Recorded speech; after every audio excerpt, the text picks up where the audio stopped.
क्षीरेश्वरम, हे भगवान शंकर, आप ऋण, पातक, दुर्भाग्य तथा दरिद्रता आदि की निवृत्ति के लिए एवं संपूर्ण पापों के निवृत्ति के लिए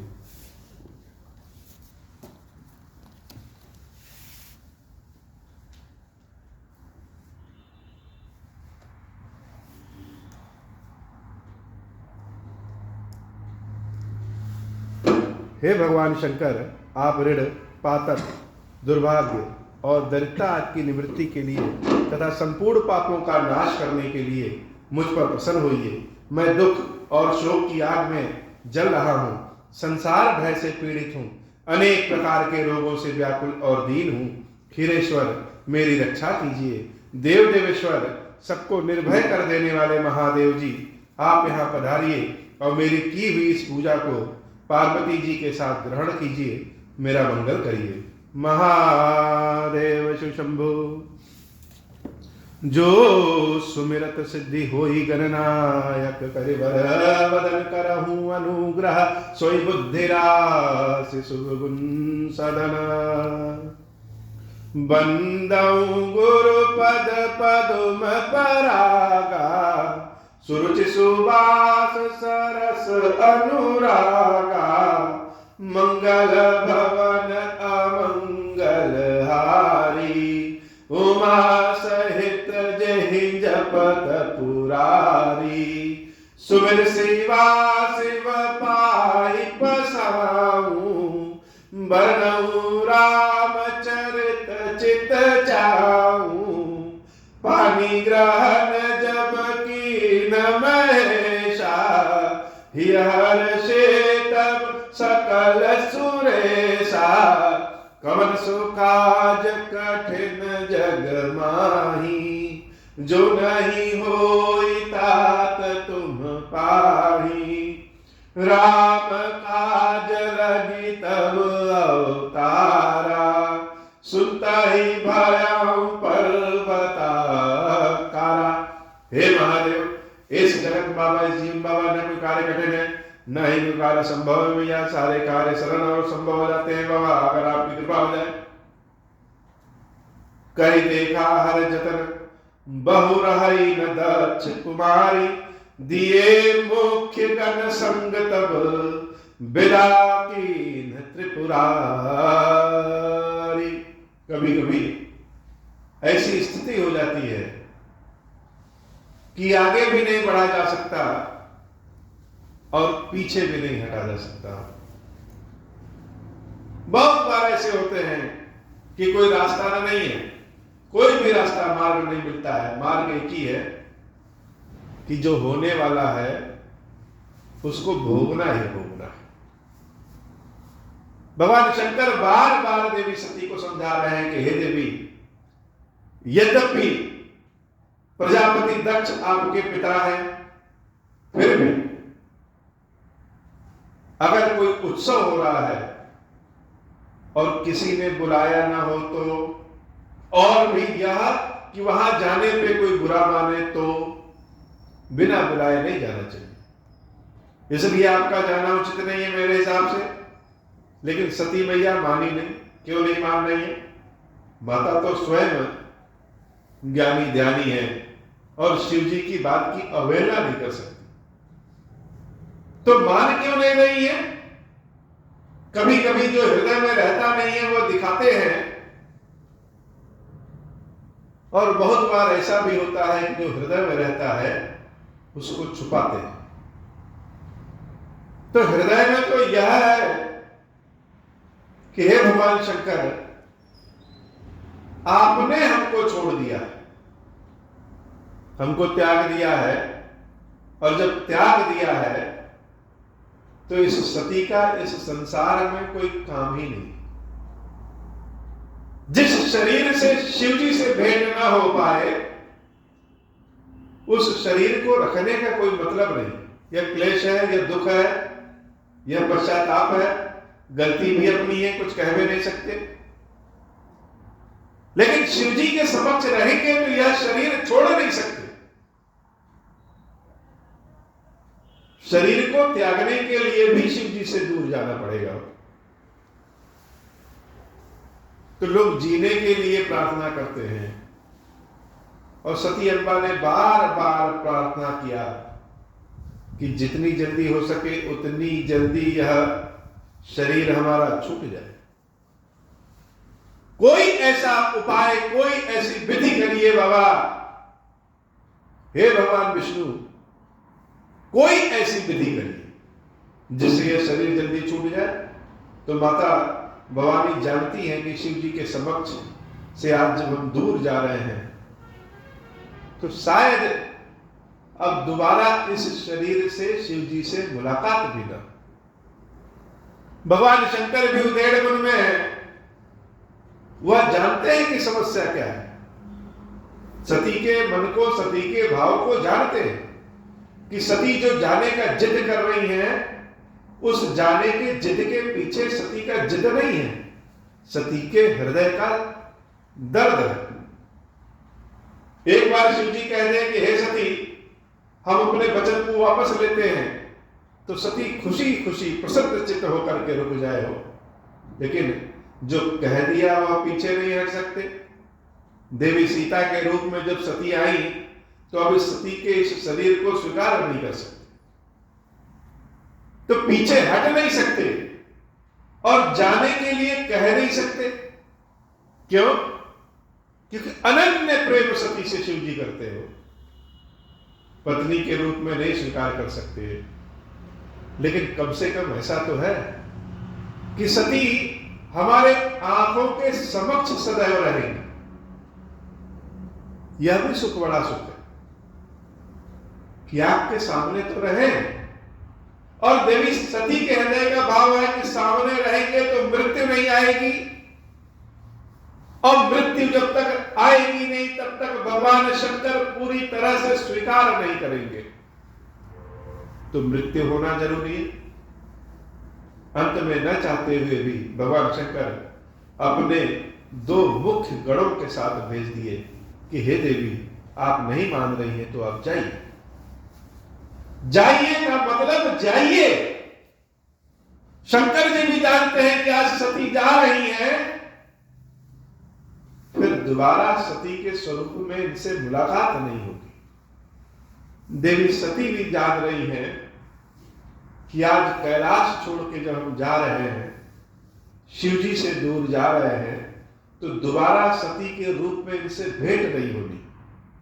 तो बड़ा दुख, दर्द, बिछोह है। दोनों जान रहे हैं कि क्या होने वाला है, लेकिन फिर भी जाते हैं।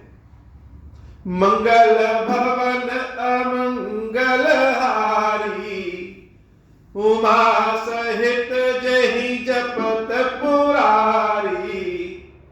पिता भवन जब गई भवानी, दक्ष त्रास काहू न सन्मानी। सादर भल ही मिली एक माता, भगनी मिली बहुत मुस्काता। दक्ष न कछु पूछी कुशलाता, सतहि बिलो की जरे सब गाता। सती जाई देखे तब जागा, कतहु न दीख शंभु कर भागा। मंगल भवन अमंगल हारी, उमा सहित जहि जपत पुरारी। माता सती जब अपने पिता महाराज दक्ष के यहां जाती है तो कोई भी उनसे प्रेम से नहीं मिलता हो, न कोई उनका आदर सत्कार करता है। उल्टे सब लोग देख करके जल जाते हैं। बहनें सारी इनको देख करके व्यंग कसती हैं, मुस्कुराती हैं। पिता दक्ष उनसे सीधे वो बात नहीं करते, बात ही नहीं करते। केवल एक उनकी माता मिली जो प्रेम से मिली, उनके अलावा कोई प्रेम से देवी सती से मिला नहीं। सती अम्बा को बहुत बुरा लगा। आगे यज्ञ स्थल पे जाकर के देखती है कि सबका अपना अपना भाग बना है, लेकिन भगवान शंकर के नाम से कोई भी न स्थान है न भाग है।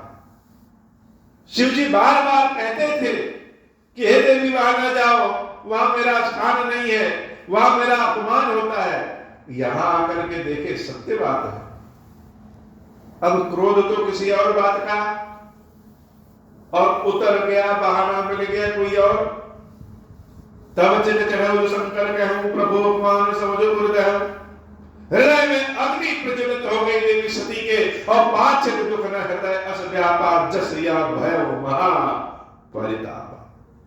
पिछला अगला दुख सब इकट्ठे हो गया। पिछला दुख उतना बुरा नहीं था, उतना कष्ट नहीं दिया जितना यह दुख कष्ट दे रहा है कि मेरे पति भगवान शंकर का अपमान है। संसार में दुख तो बहुत ज्यादा है, एक से बढ़कर एक दुख है, लेकिन सबसे बड़ा दुख कौन है? सबसे बड़ा दुख है अपने श्रेणी का अपमान करना। जदपि जग दारुण दुख नाना, सबते कठिन जाति अवमान।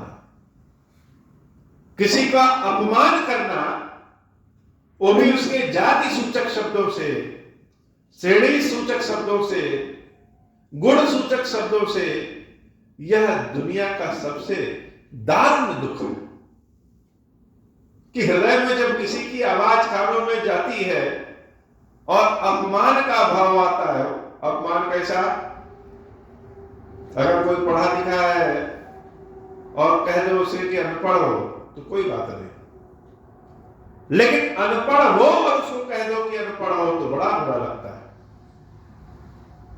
तो भगवान शंकर के लिए जाति सूचक अपमान का शब्द सुना जब सती मैया ने, तो उनको बड़ा भारी दुख और क्रोध दोनों आया। समझिसु सतहि भयो अति क्रोधा। भयंकर क्रोध में देवी सती आ गई। बहुविध जननी केंट प्रबोधा। बहुत तरीके से उनकी अम्बा ने उनको समझाने की कोशिश किया, लेकिन जब एक बार क्रोध माथे पे चढ़ गया तो उतरे कहां हो? बिना फूके तोड़ उतरते नहीं। क्रोध में है और कह रही है अम्बा, शिव अपमान न जाई सही, हृदय न होई प्रबोध। कि भगवान शंकर का अपमान हम नहीं सह सकते। संसार में सब कुछ सह सकते हैं, लेकिन अपने पति शिव जी का अपमान नहीं सह सकते। एक बार अगर उनका अपमान हो गया, क्रोध चढ़ गया, तो हृदय न होई प्रबोध, फिर ज्ञान रहता नहीं है। और सकल समय हट तब बोली बचन सक्रोध। सब डर गए, सब पीछे हो गए अम्बा का यह स्वरूप देख करके। हठ पूर्वक सबको डांट करके वहां से भगा दिया कि सब मेरे पीछे से हटो। देवी क्रोध में भी है, दुख में भी है। क्रोध कि शिवजी का अपमान है, और दुख कि शिवजी ने हमें त्याग कर दिया है। तो दोनों आपस में मिलकर के और भयंकर दावानल हो गए। सबको समझा करके देवी कह रही है, सुनहु सभासद सकल मुनिंदा। इस यज्ञ में उपस्थित सभी लोग, सारे ऋषि मुनि देवता सभासद काम करने वाले सब सुन लो। कहाई सुनी जिन शंकर निंदा। कि जो भी अपने मुख से भगवान शंकर की निंदा करता है अथवा निंदा सुनता है, किसी की बुराई करना, निंदा करना भी उतना ही पाप है जितना बड़ा पाप उनकी निंदा सुनना।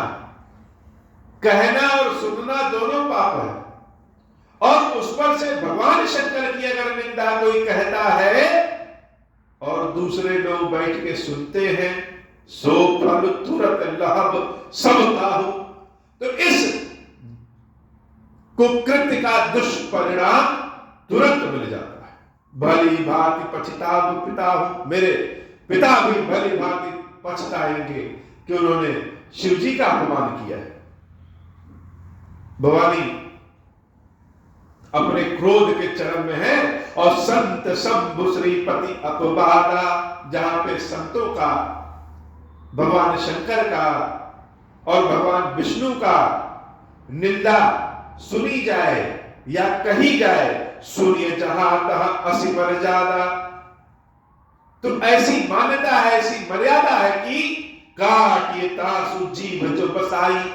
कि आपके पास अगर शक्ति है तो जो निंदा कर रहा है उसकी जीभ को काट देना चाहिए, अन्यथा भली भांति अन्यथा श्रवण मुंह दिनत चलिए पराई। और अगर शक्ति नहीं है दंड देने का तो अपने कानों को बंद करके उस स्थान को छोड़ देना चाहिए। संतों की निंदा, भगवान शंकर की निंदा, भगवान विष्णु की निंदा न करनी चाहिए और न ही सुनना चाहिए। हे सारे सभासदों, इस यज्ञ स्थल में उपस्थित सभी लोग कान खोल करके सब लोग सुन ले। जगत आत्मा महेश मुरारी, इस संपूर्ण जगत की आत्मा कौन है? इस संपूर्ण जगत की आत्मा ही भगवान शंकर है। जगत जनक सबके हितकारी, सबके पिता और सबके हितकारी हैं। पिता मंदमति निंदत ते ही, मेरे पिता की बुद्धि खराब हो गई है जो मेरे भगवान शंकर की निंदा करते हैं। दक्ष शुक्र संभव यह देही, और मेरा यह शरीर मेरे पिता से संबंधित है, इसलिए शरीर को तो रख नहीं सकते। तजहु तुरत देह तहि हेतु, इसलिए अभी इसी वक्त मैं अपने इस शरीर का त्याग कर रही हूं। और धर चंद्रमौलि वृष केतु, और अपने हृदय में भगवान शंकर को याद कर लिया। शिव जी को हृदय में रखा, ध्यान में शिव जी हैं और क्रोध है। अस कहीं जोग अगणित अनुजारा, भयउ सकल मक हा तारा। योग अग्नि से देवी सती के शरीर में आग जल गई और वह उस यज्ञ कुंड में ही कूद गई। चारों ओर हाहाकार मच गया कि यह क्या हो गया? देवी सती यज्ञ कुंड में जल गई। सती मरण सुनि शंभुगन लगे करन मख कीस। देवी सती की मृत्यु की सूचना जब भगवान शंकर के गणों ने सुना, वीरभद्र क्रोधित होकर के आए और तुरंत उन्होंने एक क्षण में यज्ञ को भस्म कर दिया। सारे लोगों को काटने मारने लगे। यज्ञ विध्वंस विलोक भृगु रक्षा कीन मुनीस। स्वयं देवी सती के पिता का भी गला काट दिया। किसी तरह से हाथ पैर जोड़ करके जब सारे लोग मर गए तो महर्षि भृगु ने उस यज्ञ की रक्षा किया। चारों ओर हाहाकार मच गया कि देवी सती ने अपने शरीर का त्याग कर दिया है। समाचार जब शिव जी तक पहुंचा, समाचार सब शंकर पाए, वीरभद्र करि कोप पठाए।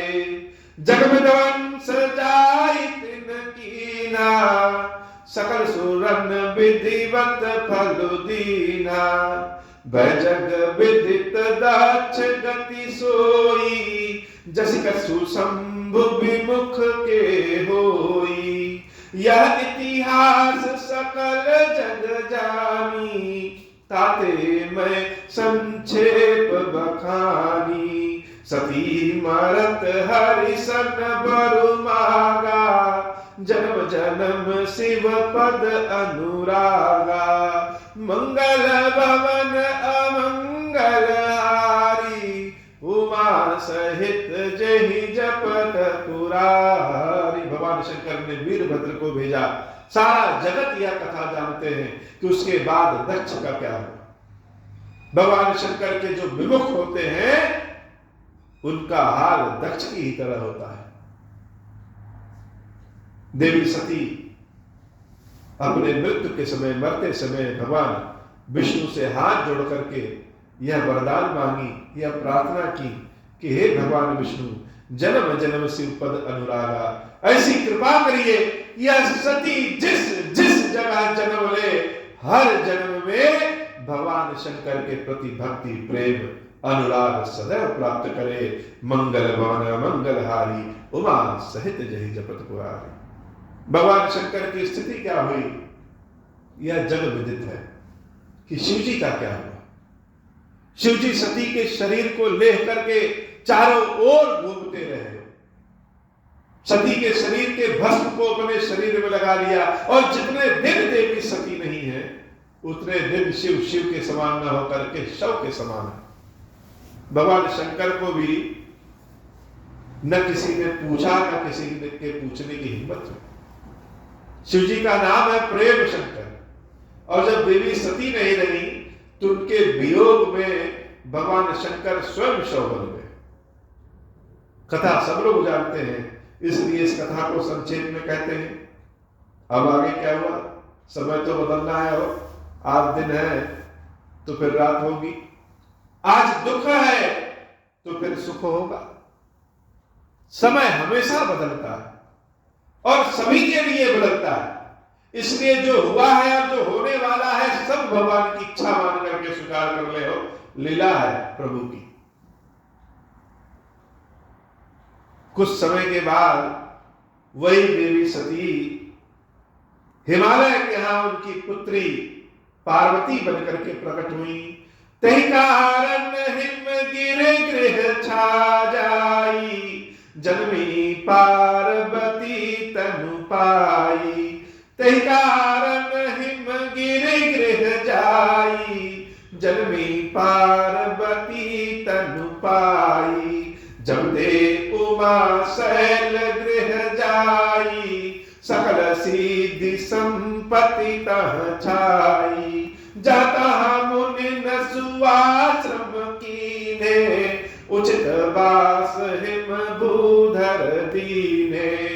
मंगल भवन अमंगल हारी, उमा सहित जहि जपत पुरारी। हिमालय की पुत्री के रूप में जब देवी पार्वती प्रकट होती है, जन्म लेती है, तो हिमालय का जैसे भाव ही बढ़ जाता है। जहां कुछ अच्छी चीज हो जाए लोग अपने आप डेरा जमा लेते हैं। जैसे कहीं पुष्प के रस, फूलों का रस मिल जाए तो मधुमक्खियां वहां छत्ता बना देती हैं।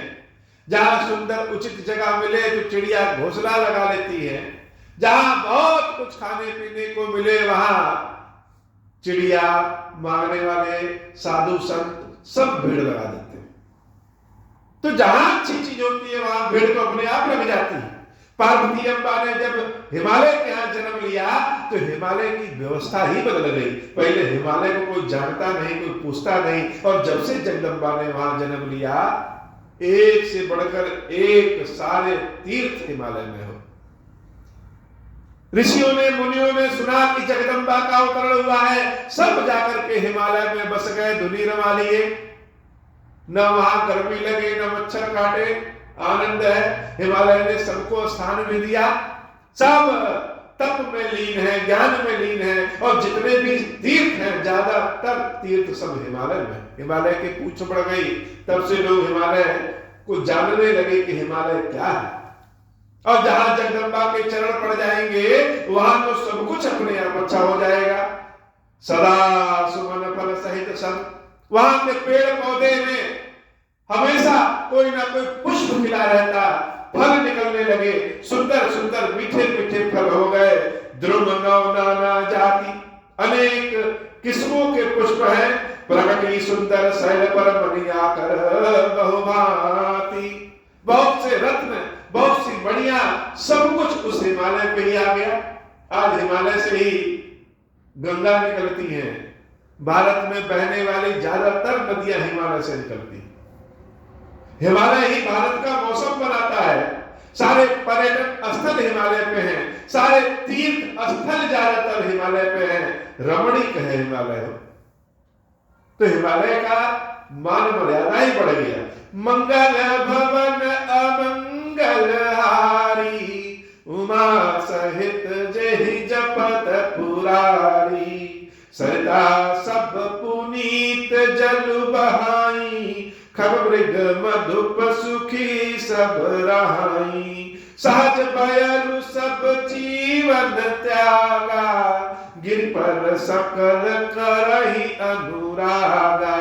सोह शैल गिरिजा गृह आए, जिन जनु राम भगति के पाए। जैसे किसी को राम जी की भक्ति मिल जाए तो उसकी शोभा बढ़ जाती है, वैसे पार्वती मैया जब हिमालय के यहाँ प्रकट हुई तो हिमालय की शोभा बढ़ गई। नित नूतन मंगल गृहतासु, ब्रह्मादिक गावहि जसु जासु। नारद समाचार सब पाए, कौतुक कहीं गिरि गेह सिधाए। चारों ओर से खबर फैली, नारद जी के यहाँ भी खबर फैली कि हिमालय की बड़ी चर्चा हो रही हो, चल के देखना चाहिए हिमालय में क्या है। नारद जी महाराज नारायण नारायण करते हुए हिमालय को देखने आए कि हिमालय पे है क्या, किसने जन्म लिया है, जिसके जन्म लेते ही चारों ओर इतनी खुशहाली हो गई हिमालय पे। शैलराज बड़ा आदर कीना, पद बहारी बड़ा सुन दीना। हिमालय महाराज नारद जी को जाने तो बड़ा आदर किए, उनके चरणों को धोए, आसन पर बिठाए, भोजन पानी कराए। नारी सहित मुनि पद सिरनावा, चरण सलिल सब भवन सिधावा। बहुत उत्तम आदर सत्कार जब किया और सब आदर सत्कार करने के बाद स्वयं हिमालय महाराज नारद जी से कह रहे हैं, निज सौभाग्य बहुत गिरि बरना। हे प्रभु, मेरा तो आज भाव बढ़ गया, सौभाग्य है कि आप स्वयं चल करके आए। सुता बोली मेरी मुनि चरना, और अपनी पुत्री पार्वती को बुलाया कि यहाँ आओ। ये महाराज नारद जी बड़े ज्ञानी हैं और भगवान के बहुत बड़े भक्त हैं। भक्तों के चरण कहीं पड़ जाए तो लोग धन्य समझते हैं अपने आप को, और नारद जी जैसा कोई भक्त पहुंच जाए जो ज्ञानी भी है और भक्त भी है।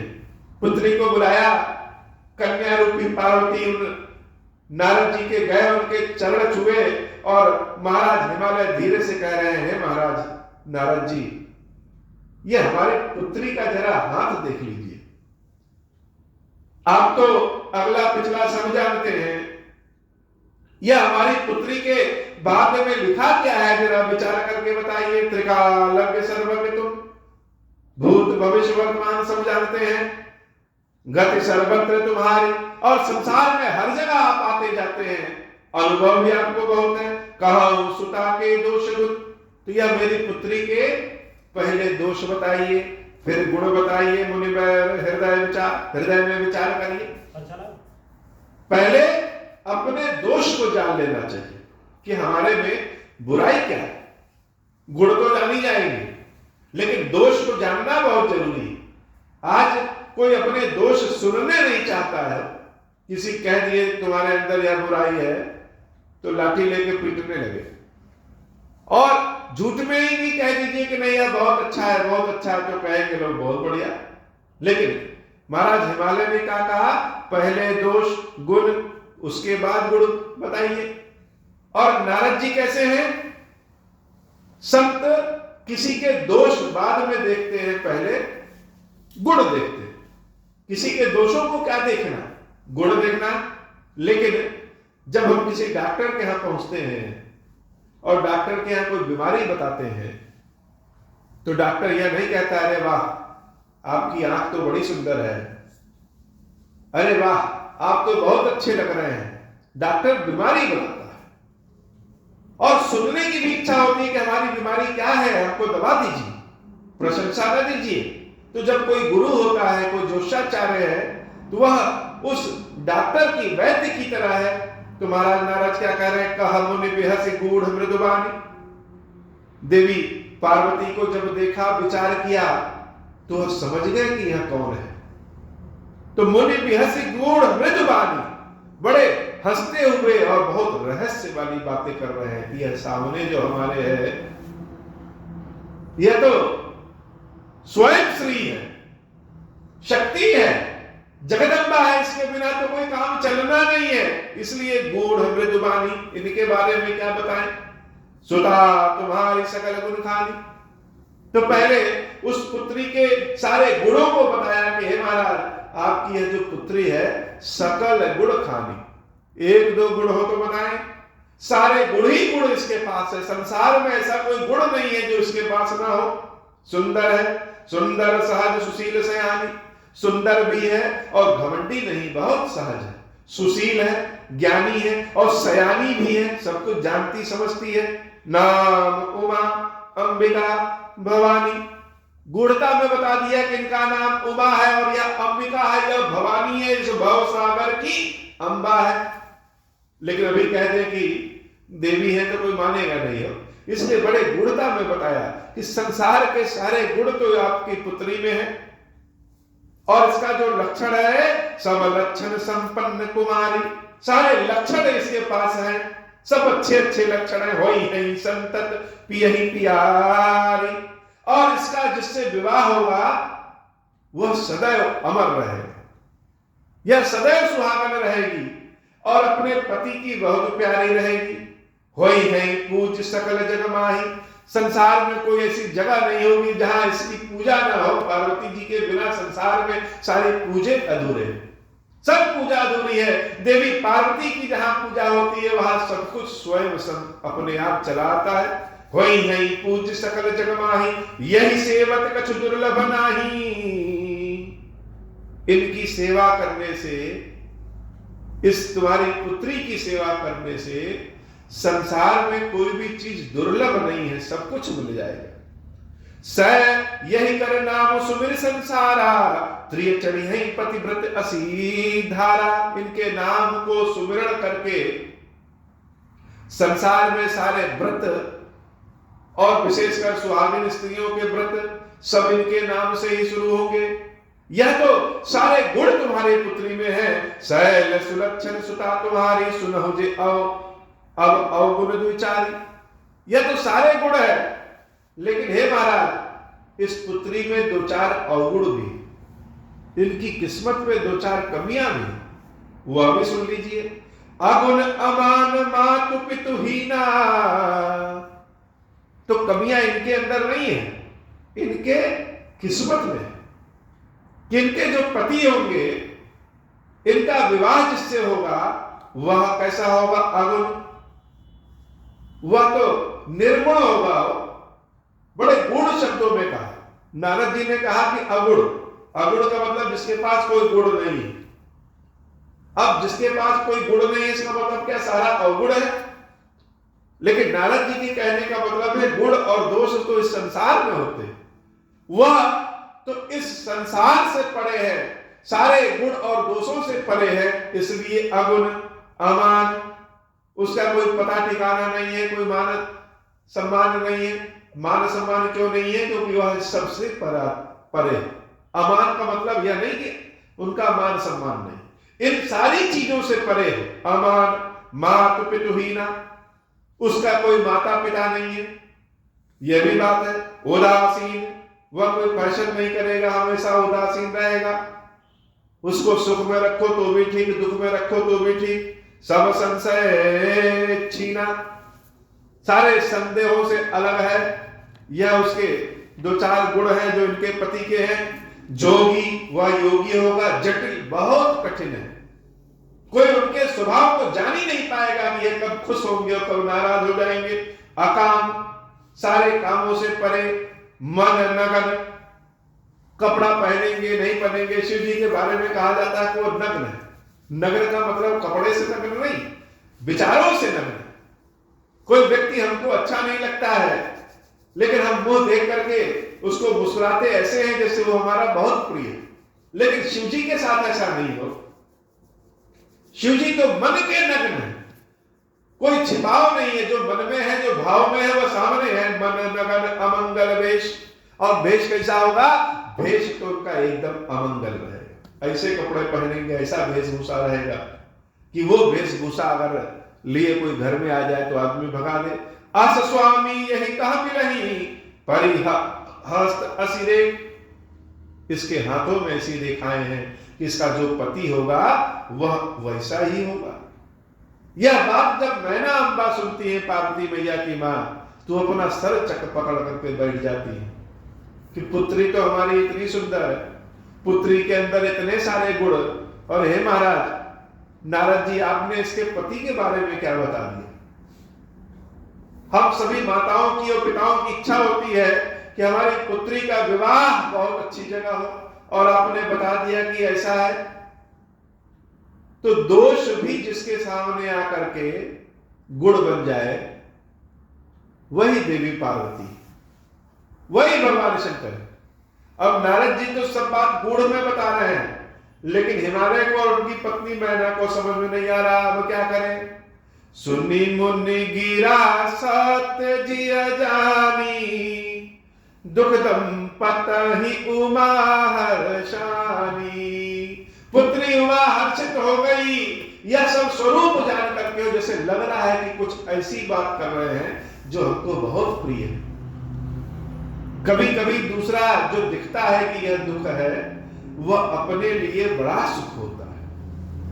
जब ऐसा रूप सुना कि हमारा पति ऐसा होगा, तो देवी पार्वती बड़ा हंस रही है और उनके माता पिता रो रहे हैं। नारद हूं या वेद न जाना, दशा एक समुझ बिलगाना। कोई यह वेद नहीं जान पाया कि यह क्या है। सकल सखी गिरिजा गिरि नैना, पुलक शरीर भरे जल नैना। सारी सखियां सब रोने लगे, सभी के शरीर पुलकित हो गए। यह कैसा पति मिलेगा। होई न मृषा देव ऋषि भाषा। और नारद जी तो देव ऋषि हैं, वह जो बोले हैं वह झूठा नहीं होगा। अगर नारद जी ने ऐसा बोला है तो निश्चित रूप से ऐसा ही पति मिलेगा। और अगर ऐसा पति मिला तो यह गुण सारे गुण होकर के भी क्या है, फिर पार्वती का क्या होगा। हम तो इतने सुखपूर्वक पाल रहे हैं। उपजे शिवपद कमल सनेहू, होई न मृषा देव ऋषि भाषा, उमा सो बचन हृदय धरि राखा। उपजे शिवपद कमल सनेहू, मिलन कठिन मन भाषण देहु। देवी पार्वती के हृदय में न जाने कहां से शिव जी के लिए प्रेम उमड़ आया हो। जब किसी से बहुत जन्मों से रिश्ता रहे तो एक हल्की सी भनक भी जैसे चेहरे पे खुशी ला देती है। कोई कोई होता है जिससे मिलने के बाद लगता है कि कई जन्मों से रिश्ता। क्षीरेश्वर महादेव जी की जो यह सेवा पूजा है वह आज और इस जन्म की नहीं है। न जाने कितने जन्मों से बाबा इंतजार कर रहे थे और इंतजार करवा रहे थे। आज महादेव जी समक्ष हैं, यह बड़ी भारी उनकी कृपा है। भवानी के हृदय में शिव जी के प्रति प्रेम उमड़ आया। जानी को अवसर प्रीति दुराई, सखी उछंग बैठी पुनि जाई। झूठ न होई देव ऋषि बानी, सोचहि दंपति सखी सयानी। और धरि धीर कहहि गिरिराऊ, कहूं नाथ का करिए उपाऊ। दोनों माता पिता पार्वती अम्बा के नारद ऋषि के चरणों को पकड़ लेते हैं कि हे महाराज, यह सब आपने बताया है लेकिन इसका कोई उपाय भी तो होगा। कहा मुनि से हिमवंत सुन, जो विधि लिखा लीलार। नारद जी महाराज कह रहे हैं, हे हिमवान, जो तकदीर में लिखा है, जो विधि पे, जो माथे पे लिख दिया है, देव तनुज नर नाग मुनि को न मेट निहार, वह कोई काट नहीं सकता। अगर किस्मत में कुछ है तो कोई नहीं काट सकता है हो। लेकिन एक उपाय और है। क्या उपाय है। आज की कथा इतनी ही। श्री क्षीरेश्वर महादेव जी, क्षीरेश्वरी मैया जी, कृपा करिए बाबा कि नित्य नव प्रेम के साथ आपकी सेवा भक्ति हम करते रहे। अब मोह प्रसन्न प्रभु मोह पर, नाथ दीन पर नेहु। निज पद भगति देहु प्रभु, पुनि दूसर बर देहु। तब माया वश जीव जड़, संतत फिरहि भुलाना। हम पर क्रोध न करिय प्रभु, कृपा सिंधु भगवान। शंकर दीन दयाल, अब हम पर हो कृपाल। साप अनुग्रह होई जहि विधि, नाथ थोरहि काला। दीन दयाल विरुद्ध संभारी, हरहु नाथ मम संकट भारी। जय विधि होई नाथ हित मोरा, करहु सुबेग जानी दास मैं तोरा। राम राज बैठे त्रैलोका, हर्षित भय गए सब शोका। जैसा काम नर सुनहि जगावहि, सुख संपत्ति नाना विधि पावहि। जो इच्छा करी हूँ मन माही, हरि प्रसाद कछु दुर्लभ नाही। मंगल भवन अमंगल हारी, उमा सहित जय जपत पुरारी। बोले श्री क्षीरेश्वर महादेव जी, क्षीरेश्वरी मैया जी की सदा ही जय।